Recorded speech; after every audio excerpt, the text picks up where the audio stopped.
So first time founder has been asked to grow. And all of a sudden you're telling him, hey, listen, you have to conserve cash and you have to turn profitable. It's like you're in fourth gear, fifth gear, driving a Ferrari, and suddenly there's a cow like 400 meters in front of you. Now a lot of founders have realized that it's not very easy to raise money. It takes time, and investors take you much more seriously once you have an MVP ready, once you have some traction, some revenue, because that gives investors a lot of validation.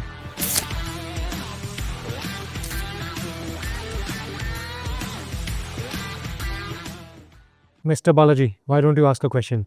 What do you think about the startup ecosystem in India and how it's evolved over the last 5-10 years? I think India is a very different country than it was pre-COVID, I would say, or 4-5 years ago. Now I see a certain class of founders who are also more sure about what they're building. They have more awareness about the kind of products they also want to build. And some of these founders are also delaying fundraising to a certain extent. What used to happen maybe 4-5 years ago was you just wanted to raise money the day you started out. Mm-hmm. Especially during the period 21-22 when venture capital was easy. Now a lot of founders have realized that it's not very easy to raise money. It takes time, and investors take you much more seriously once you have an MVP ready, once you have some traction, some revenue, because that gives investors a lot of validation. India used to be a D2C country, D2C SaaS country. Now we are seeing a lot of deep tech, clean tech, mobility, those kind of startups. Yeah, I think you're right, because I remember 2016, 17, there were a lot of companies that were raising money based on PowerPoint decks. Right. And nothing behind that, right? And to a certain extent, the narrative has shifted where you had people just ripping off and taking the same model which existed in the US and applying it to India.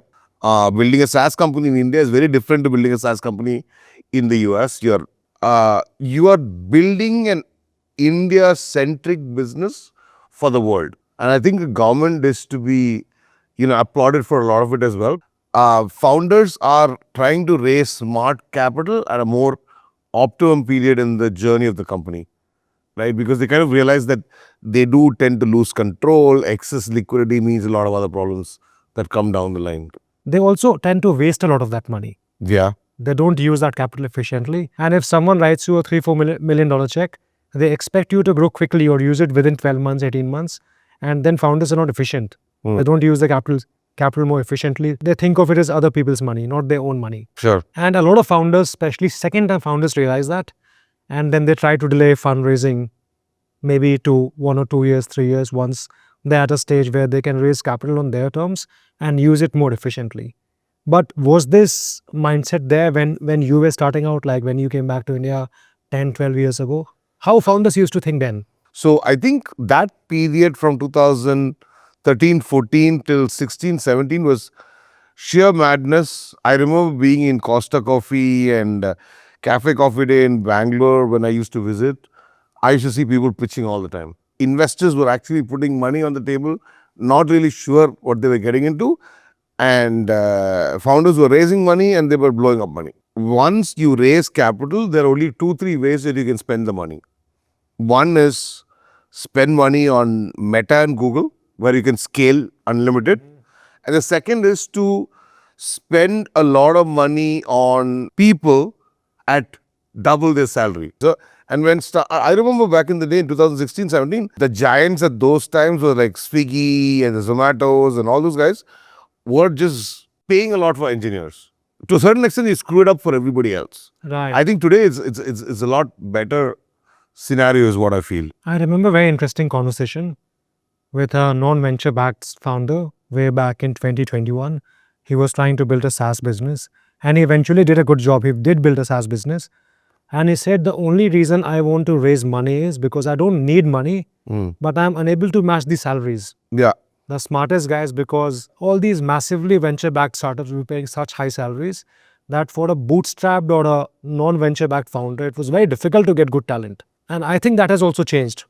I think people still want heavy salaries, but this 2 years from 2022 to 2024 with the so-called funding winter is all of a sudden the narrative of a lot of the investors have changed from grow at any and every cost to be profitable, which is, I think, completely unreasonable to a founder. So, first time founder has been asked to grow, grow, grow, and all of a sudden you're telling him, hey, listen, you have to conserve cash and you have to turn profitable. You're in fourth gear, fifth gear, driving a Ferrari, and suddenly this is India, there's a cow like 400 meters in front of you. That is kind of a little tricky for founders. Should they be doing and spending a lot of money to grow in the first place? I'm not sure. But I think the quality of founders coming through today is a couple of notches higher than what it was 10 years back. They're being a little less gullible than founders 10 years back. But all these new founders, have their thought about GTM or growth changed in past 3-4 years, or they're still following the old playbook? So I wish I can tell you the playbooks are great, but the playbooks differ based on company to company, And stage. stages that they are in, whatever, right? And founders are not naturally sellers. There is that certain gap there that needs to go up. But I think with this whole SaaS wave from 2011, 2012, you have a lot of people who've been in SaaS companies. So I think there's a pool of talent that's been created. Is it optimal? Maybe not, because the tools in the space keep changing, Right, right. right? The process keeps changing. So you need to know who your audience is, which channel does your audience have chatter. You need to figure out how to sell into enterprise eventually, because that's where the money is. So a lot of those certain nuances, structures of growth have sort of changed. Fundamental principles have not changed.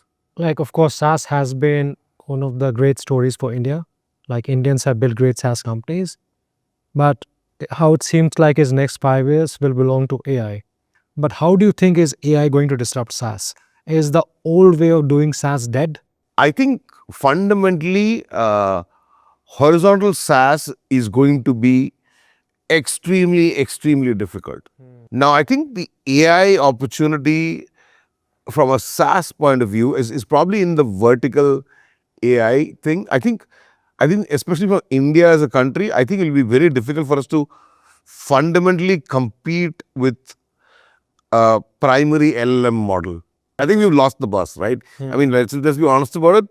I mean, it's very difficult for us to compete with an OpenAI, a Claude, or a DeepSeek, or whatever all of these models out there. Very difficult. LLMs going to be used at scale globally. I think India, my money is not there. Fundamentally, India is a $250 billion, $260 billion IT services market, which they've had for the last 35, 40 years. There's a lot of domain depth that we have established in several of these areas. We understand a lot about global MNCs, their middle end, their back end, all of that. So there could be businesses that are built very focused on verticalized AI solutions. Because you understand the workflows, you've done the services part in workflows before, so you can build AI businesses in specialized areas. So the more niche that you get in, you're going to fasterly compound with AI. So just think about just taking a sliver function and just rapidly scaling that. So and I think the other opportunity, Pushkar, is I think we will have service companies that will return venture-like returns. You need less people. Right, right. You have AI. You could have service companies that return venture sort of returns. So you could have a 5-member company, 10-member company that's doing $20 million of ARR. Yeah, because so far VCs haven't been very keen on investing in service businesses because you can't really grow those businesses at 3-4x every year and early stages. Yeah. But AI will change that, right? Yeah. Because see, VCs have invested in service businesses 20, 25 years back because at that particular point in time, the services business returned a 10x or a 12x. Like look at accounting businesses, look at legal businesses, where a large part of your services can be now use AI. So you just need to identify the right segment and just scale. You got to figure out which part of the curve you're going to be on. There are going to be people who are going to give the commands to the machine and AI, and there's going to be other people who the machine is going to give commands to. So I think it's an incredible opportunity for you to understand what are the knowledge areas and what are the gaps and where do you have thrust velocity to kind of build scale faster than anybody else. And then it's a question of aggregating the data and making sense of that workflow. But you need to have large data sets or you need to have the right models. I think AI services and tying all these different things together for especially mid-market enterprises is going to be a huge business. Like one thing both of us agree is it's highly unlikely that we'll see large LLM from India. Like Indian startups won't be building that. We don't have that kind of capital, that kind of infra. So, but then what's next? Like, what's the next best thing we can do? If there is an industry that you feel that can be disrupted or you can do something better, I think you need to start there and work backwards, right? It will be very difficult for you to go in and introduce a new workflow. What you can do is you can actually go in and tell them, listen, your bottom line can be improved. And this is how I can do it. So it's an integration job more than anything else. If you're not going to play in the LLM, that's okay because you can play on a level on top. You can play in the vertical SaaS, vertical AI space, where I feel the proprietary domain expertise, the data, and the skilled people are going to give you an edge. You could build something which is very specific for that particular industry. And unlike an SAP, which is not very customizable and it requires tens of millions of dollars to implement it, you could build something which is specific to that particular industry and go sell to the world. Right? I think India has got a fantastic opportunity. Why? Because I think AI is disrupting every industry Right, right. faster than ML or anything else. So I think India has got that skill, knowledge, processing advantage. Couple that with tools and the pressure of aging population in all the developed parts of the world and cost pressures means people are going to outsource or find better value for the mid functions and back functions today. No, but just to summarize what you just said. Yeah. So, where do you think there are 3, 4 areas where Indian founders have an advantage over global peers? They have advantages in terms of domain. A lot of people have worked in the different industry areas. Cost pressure means, business has to move out of the developed world.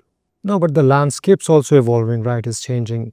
If we look at 10, 15 years ago, the most successful Indian founders, they may be college graduates or people who had worked for a couple of years, and then they went on to build these really massive companies.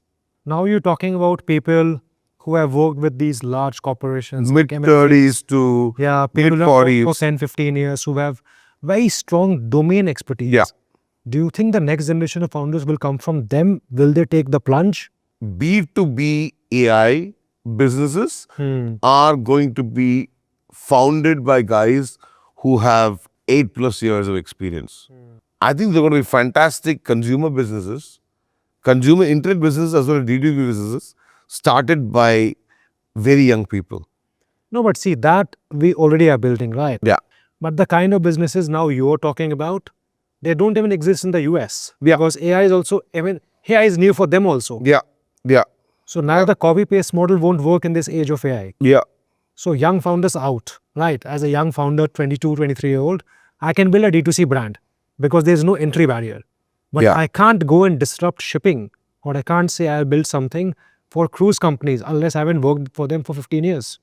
I think a fantastic opportunity is to sell Indian origin ethnic stuff or products that are designed in India at a world-class quality level that you can target to a larger demographic. I mean, the Japanese are selling like $10 agarbatti sticks. I think America sells yoga way, way, way better than India does. There's essential oils. Fabric, come on, we've got like good fabric. I mean, I'm not saying that we're going to build a Lululemon overnight, but there are these large categories that we can build challenger brands. I mean, think about Ultrahuman. Ultrahuman is, I don't think we can do the same thing in consumer electronics because the innovation and the R&D cost that is required. Because eventually this whole consumer electronic business, the way we've been playing it is a race to the bottom. Whether it is in speakers, whether it's headphones. But isn't that true for everything, not only consumer electronics? Be it fashion, lifestyle, furniture, food. Like everything in India so far has been make it cheap, make it for the masses. So yeah, so Just to flip this argument. No, I completely get you, because I think I've got friends who tell me, in India, if only you're mass, you make money. I tend to disagree there. These set of episodes of Building in India, we're much gracious in order to be partners with Atomic. That is a pretty cool co-working and managed office space in Trivandrum. And Pushkar, I presume you're kind of happy to come back to Trivandrum and use the Atomic as the facility for our podcast. Yes. I think it's a beautiful space. How they had designed the entire area and the community focus around it is just fabulous. Our hosts, they were very generous to show me the entire facility. And I have to say, this is one of the best co-working places I have been to all over the India. I'm honestly surprised to find such a place in Trivandrum. I didn't expect something like this in Trivandrum. We just love the space. And whenever we are next in Trivandrum, we would again shoot here. Yeah, absolutely. Thank you so much. And look forward to seeing you in the next episode.